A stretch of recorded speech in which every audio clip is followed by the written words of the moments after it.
Welcome to the Accumulating Wealth Podcast. I'm Hunter Satterfield. And I'm Judson Crawford. We're CPAs, wealth advisors, and partners at Cain Watters and Associates, a financial services firm here to help business owners navigate the decisions they face every day. A few weeks ago, we got a chance to talk about CWA's Orthodontic Practice Benchmarking Report. And today, we are back for more as we review our newly launched Pediatric Practice Comparison Report. Yep, we'll be digging into overhead, insurance mix, profitability, and performance trends for a set of our pediatric practices. And on top of that, we've got a guest joining us who really loves kids. Let's go. Well, Judson, we are back with our 8th annual Pediatric Dental Comparison Report. So it's basically turning the age that is appropriate for dentistry. That is correct. Yeah, and today, as we said in the intro, you probably already know who it is, but we have our planner who loves kids the most, Keith Klein. Thank you for having me. And to be clear, the kids I love the most are Lindy and Hudson. Oh, yeah. My kids. Oh, okay. Yeah. Got it. But they're not even kids anymore. They're like solidly teenagers. 17. We got prom on Saturday. It's like, yeah, they're barely even qualifies as a kid. But you have been involved in the pediatric report since its inception. I have. And have quite a bit of pediatric dental practices as your clients. That's right. I have, probably about 30 different pedo practices that all across the country. So definitely see a lot of this, and a lot of the information that goes into this report is, from a lot of my clients. So definitely in tune to what's going on in pediatrics. Yeah, I think, and we've all been here damn near almost 20 years. Some of us have been here longer. Judson. I have. But I mean, for those listeners that are like, I don't have a pediatric dental practice, I don't need to listen to this. The answer is you still should. And the reason is like, we've seen all these periods of time, guys, over the years where times have been tough, right? I mean, COVID, GFC, in our career here, we've seen all of these. Pediatric practices sort of they just thrive right through it. I mean, thrive, or they navigate those choppy waters. I mean, I think it's for a couple reasons. One, people always prioritize their kids, right? I mean, always. We all have kids. I mean, goodness gracious, what do we have, 8 between us? We're always going to prioritize our kids. I mean, that's a number one reason why. So even as things do maybe get a little tougher in the economy, I oftentimes look at a pediatric practice and say, like, man, that's a really good snapshot of what's going on in the real economy right there. Yeah, couldn't agree with you more. I mean, pediatrics is not like the rocket ship that you see in some other practices where they can double and things like that, but it is definitely just like that steady investment return. You're going to grow 3 to 5% per year, and there's very little, like, when the economy gets bad, that you don't really see it in a pedo practice like you do some other practices that are more elective, because people are going to take care of their kids. Yeah, and we'll talk some of the payer mix stuff, but a lot of that's because of things like Medicaid and insurance. I think the second reason, Judson, is like a super important reason to sort of tune in, is that like pediatrics really is like the foundation of dentistry, right? It's getting these families used to what is dentistry in my life, getting kids used to going to the dentist, getting them comfortable with different types of procedures. And I think because of that, it's an incredibly important business for the economy, but then also for dentistry as well. Yeah, I agree. And the last thing I'd say on why to continue to listen is because when we talk about these practices and why they may have thrived in 2025, I think there's clear ways that you can take that into other businesses, especially other dental businesses, and use those same things to help your own practice. That's right. Okay, Keith, as the one of the leaders on the team here, you want to give everybody sort of just a high level overview of kind of what the data told us from 25? Yeah. So the data for 25 compared to 24, we saw, a slight increase in production. It was up about 5.5% compared to last year. However, the collections were up 11%. So, something to think about there is definitely also saw, and we'll get to this later in the report, but the Medicaid percentage was down. So less Medicaid being in that payer mix, I think, led to higher collection increase than we even saw on the production side. Yeah, but even with Medicaid being down, production's still up overall. So, yeah. I mean, it did show that our patients were still coming in. It just was a different type of patient, which Correct. Probably led to better collections. Yeah, and you can see that too, because the per patient amount went from like $300 last year, close to $300 per patient visit, to like $337, I think, 336 this year. So you're definitely seeing, pediatric dentists getting more per patient in the door compared to what it's been historically. So, and then what about on the broad strokes on the overhead side of things as far as expense goes? Yeah, so overhead, the direct costs were all pretty steady and pretty in line with last year, but we did see fixed costs jump up about 1% or 2%. So really, even with the growth, the overhead percentage was about 51% for 2025 compared to about 50% the year before. So saw 1%. So income stayed about the same. So one thing you may want to do is go ahead and download this report if you haven't already. Hunter, where would they go to download that report? That would be cainwatters.com/PCR. What does that stand for? Pediatric Comparison Report. Got it. So we might, what we're going to do? We're going to pause for just a second, and Judson's going to give us a commercial. And when we return from the commercial break, we'll go back over to Keith. Judson? Okay. Well, if you're listening to this, one thing that you may want to do is hop on and download this report. You will get that in your inbox, and we would love for you to utilize this as we go through it, because we are going to be referencing, kind of going through it sequentially and referencing the report. So if you want to pause it now and go download it, that would be a great thing to do. Okay. So now that you have this downloaded, folks, Judson, where do you want to start? You want to start on this front page? I think we start with the main page. We talked a little bit, or Keith talked a little bit about where we fell for production and collections and in general overhead too. One of the things that's interesting in this is salaries went down as a percentage of collection. So we went from a little over 23 to a little over 22%. My suspicion is that we're not actually paying less than the prior year, and we'll talk a little bit about wages later, but that's a function of collections. Would you agree? I totally agree. I think wages stayed, normal COLTA type adjustments on the wage side, but for sure the 11% increase in collections has more to do with that than anything. Yeah, and it's probably, we can see that too, because marketing dollars as a percentage went up, right? Again, I think that's a great example of we're probably spending more there and we're getting more collections, and yet the percentage is going higher as well. So that'll be an interesting topic that we can talk through about maybe what the implications were of that. But largely, like you said, everything else stayed pretty similar other than, the fixed costs rising. But again, I think that's an inflationary thing that we've seen, Judson, across all of our practices. Yeah, and I think that, it's a good point, though, that when you look at the fixed cost of your, I guess the point is that you can't ignore, even though we lump a lot of expenses into that on your fixed costs, it's another reminder, just as we do with our clients every year, to go through and compare your fixed cost year to year. Because if we saw that, like in our pedo practices, that our fixed cost went up by 2%. So again, let's think about this. Our average pediatric practice collected $3 million. Fixed cost went up 2%. So that's a $60,000 swing. If you're experiencing increased fixed cost, if nothing else, you should know where that increase is. Absolutely. Yeah. And you're seeing that increase, across the board. There's been there wasn't a consistency in like what fixed costs we saw go up. So you're seeing it some in marketing that Hunter alluded to earlier. Technology and computer expenses are always rising.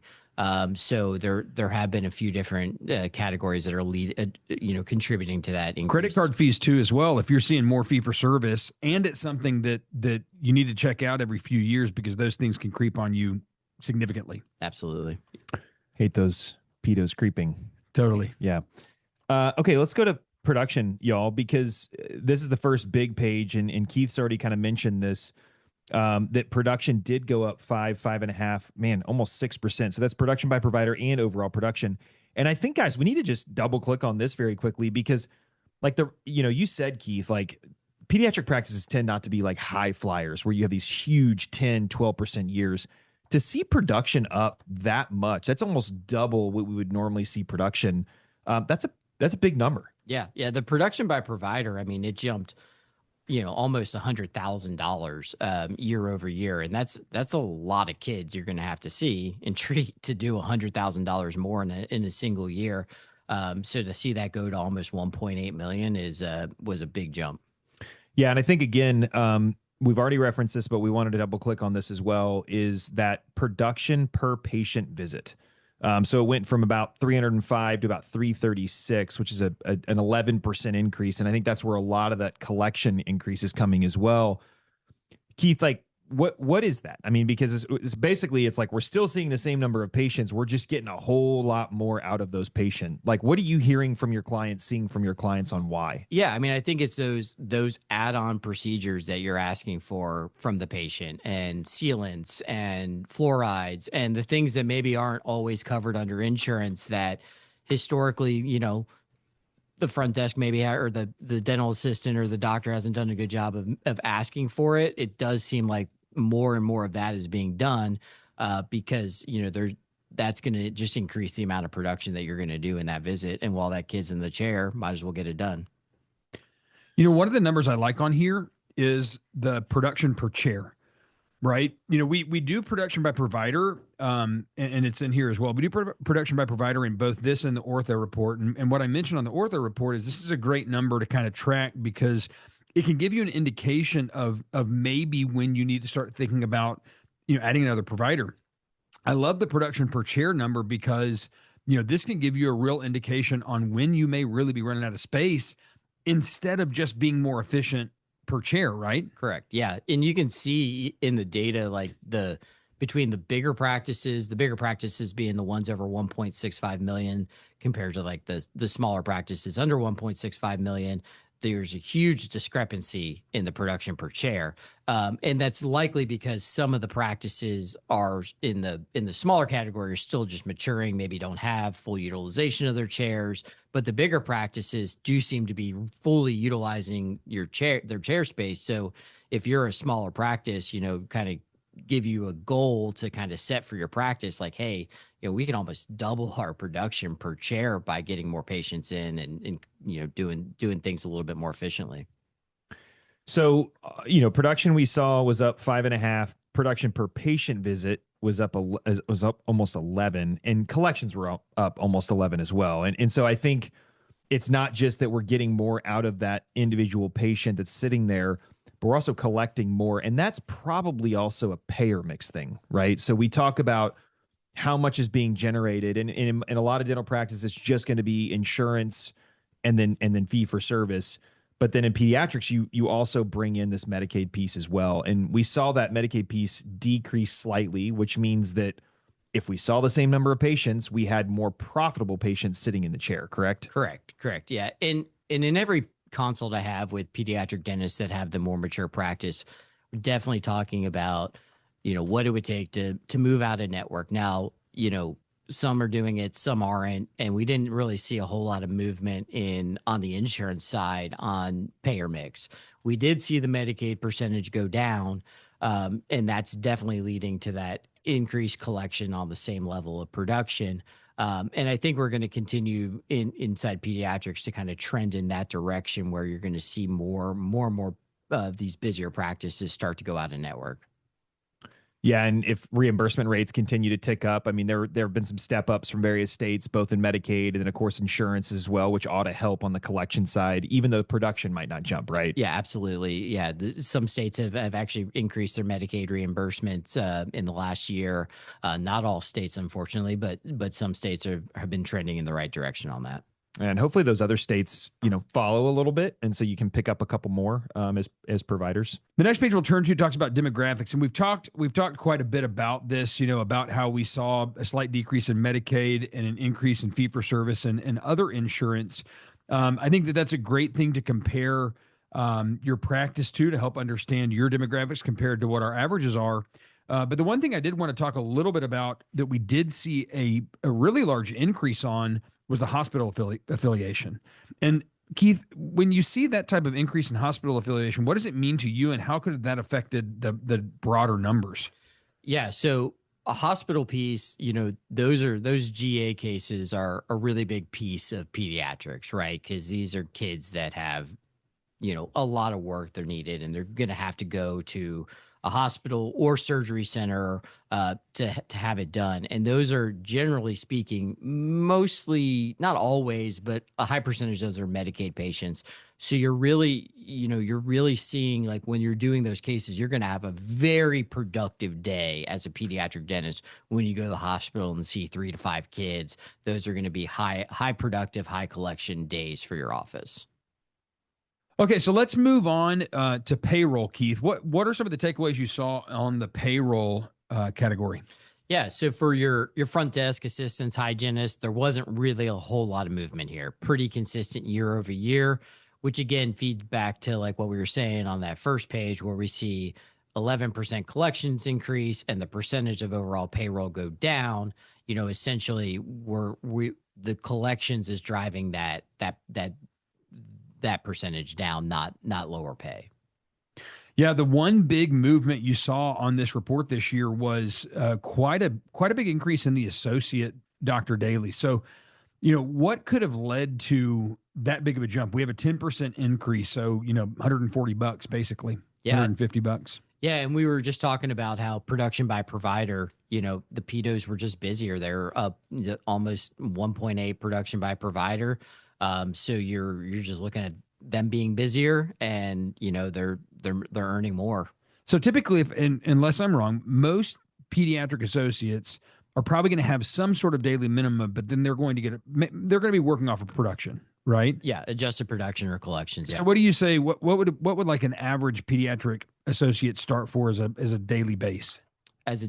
What they would start as a daily base would probably be between 1,000, maybe up to 1,200, depending on the market per day. Okay, so then clearly what we saw from last year to this year is our associates may have just been more productive, and so they're getting a higher pay. Yeah, absolutely. I think you can see that in the numbers. They have been more productive, and I think it's just definitely leading to that higher compensation for them. Good job, associates.